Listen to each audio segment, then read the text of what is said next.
Melania Trump rang in the new year with a rare selfie.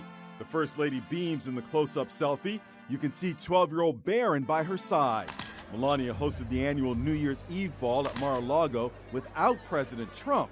Other social media posts captured the First Lady wearing a slinky black gown by Stella McCartney.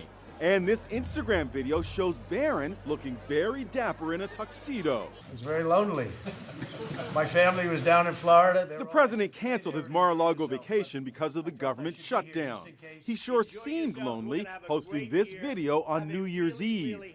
Well, I'm at the White House working. You're out there partying tonight, but I don't blame you. Millions of Americans were home watching the very rainy ball drop in Times Square. Welcome to Times Square. A little bit of rain. On CNN, co-host Andy Cohen and Anderson Cooper shared a see-through umbrella.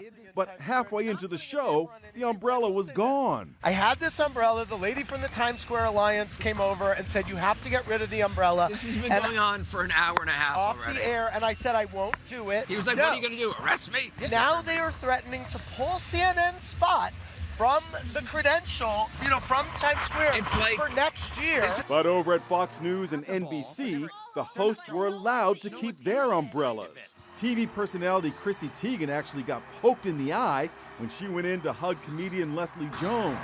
So, is there a double standard? The Times Square Alliance tells Inside Edition CNN was sharing a media platform with 15 other outlets. It has been our policy that umbrellas are not permitted on the media riser so as to not interfere with media colleagues' sightlines. Fox News and NBC broadcast from their own stages, so there was no potential for other camera shots to be blocked by an umbrella.